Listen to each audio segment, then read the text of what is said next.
Hello, Prump. Sunday night, 7 o'clock. The old geezer's on the porch. This is Redneck Radio.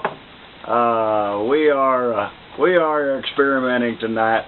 We have got a video cam in here. We don't know where this is going to go or what it's going to amount to, but we're going to play with it. Eventually, it may end up on YouTube. We don't know. It may end up even on Facebooky. We don't know. But anyway, we're having fun at Redneck Radio. We're on the porch, and if you look behind me in the video, you're going to see a banner over here for Quickie, which is going to be a new radio station here in the valley. I don't know where they come up with the inspiration for that name, but I have some suspicions it may have something to do with what goes on down on the south end of one of our major streets here in Porch. I don't know that. There's a lot of things I don't know. That's one of them. But anyway. Newsflash. Viewing this show and will post to YouTube as an experiment, an interesting concept. We'll see where it goes. For those people who might end up watching it on YouTube or Facebook, it is broadcast live Sunday evening for 1 hour, 7 to 8 p.m. Pacific Daylight Savings Time. We will switch to Standard Time November 6th, I think. Yeah, I think it's November 6th. We're going to jump back on to Standard Time. So anyway, if you're in outer Mongolia,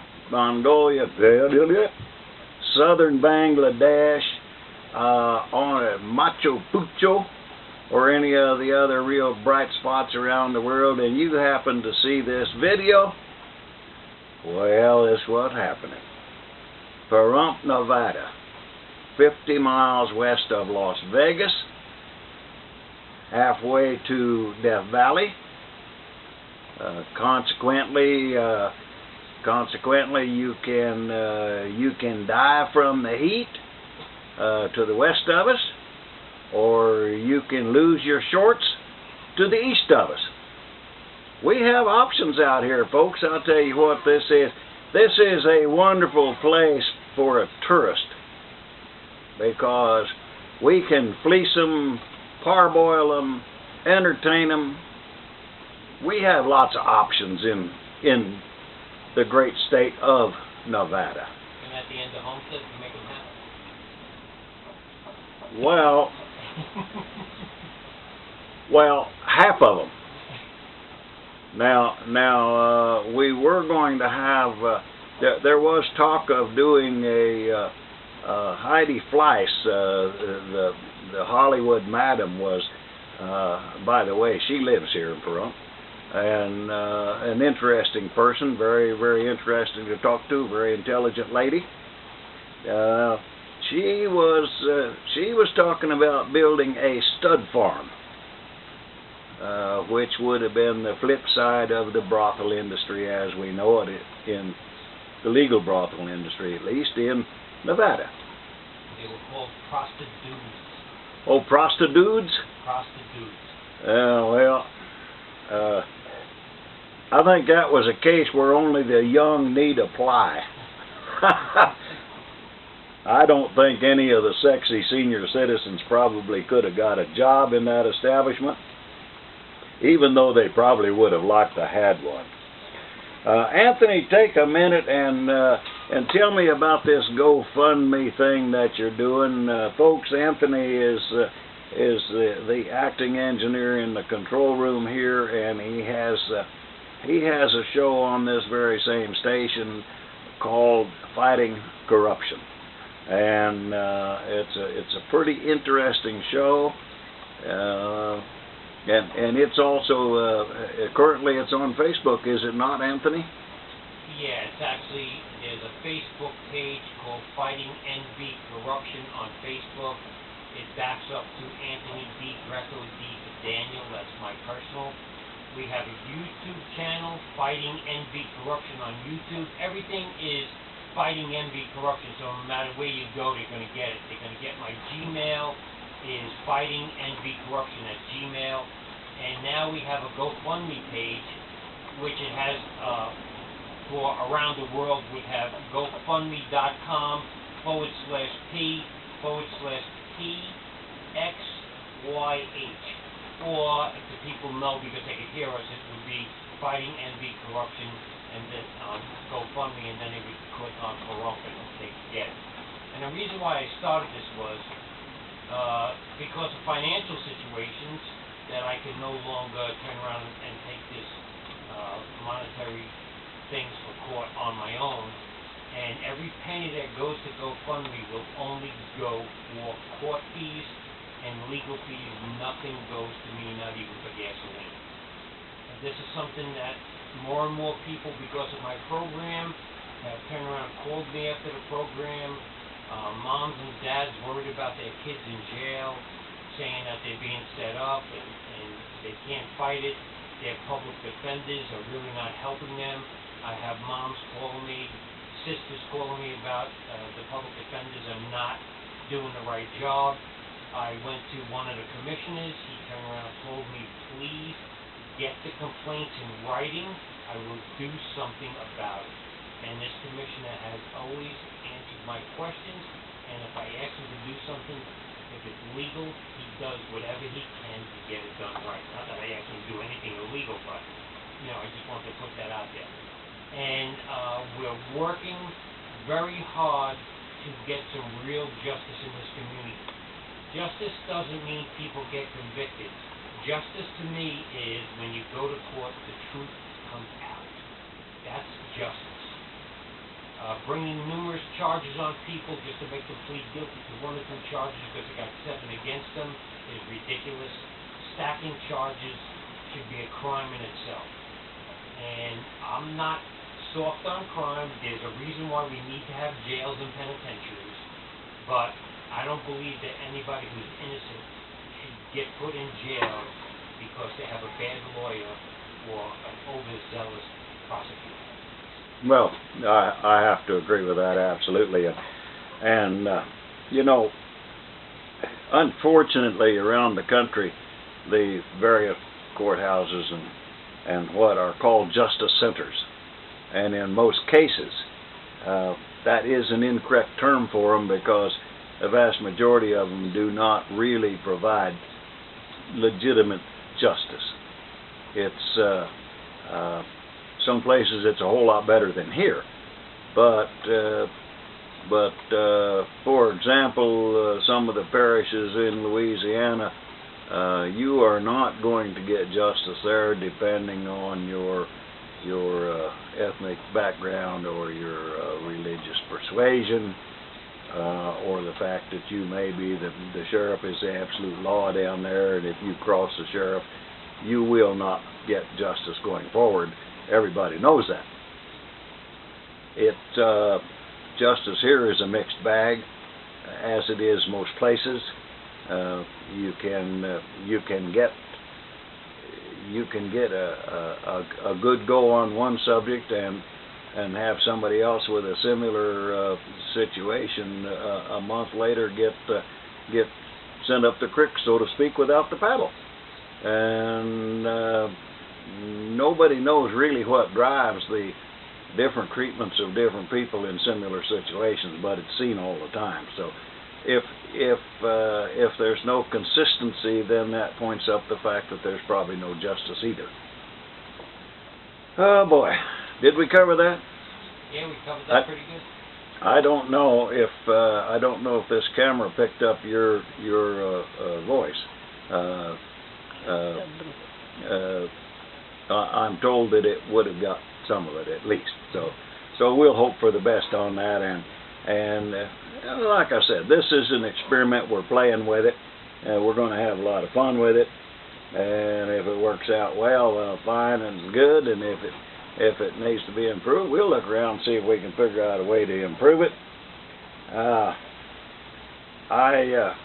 I'm going to take a moment to show that video cam my hat. And the hat has a pin on the front of it that's pretty ornate, in that those are not real diamonds, folks. I'm not that rich. These are, well, I think they're one step above cut glass. I don't know what you call them little suckers, but anyway, that S stands for Seroptimus Club, and I am very, very proud to be a honorary member of the local Seroptimus International Pahrump Valley, and have been now for several years. And at the time that I was initially given the pin, I was told that it was because in the previous year I had done more for women in the valley than they had.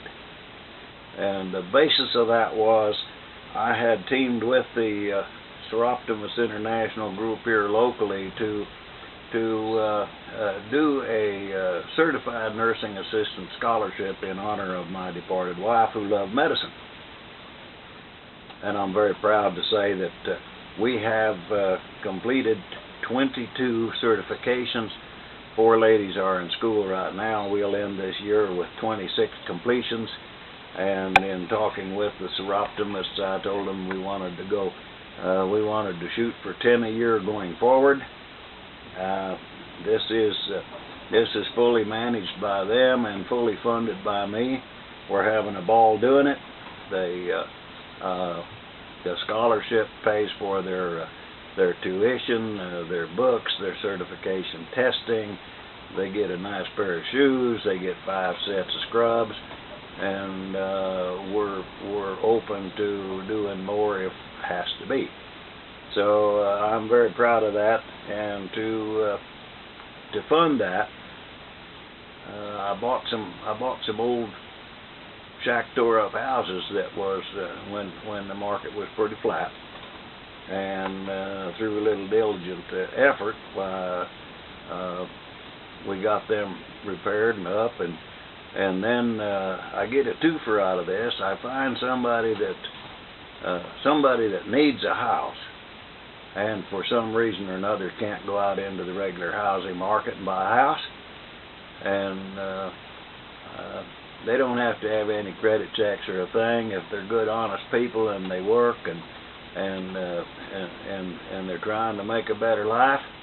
I have no problem with selling them a house, and it's not a giveaway. They got to come up with a pretty substantial down, and they got to come up with a substantial monthly payment.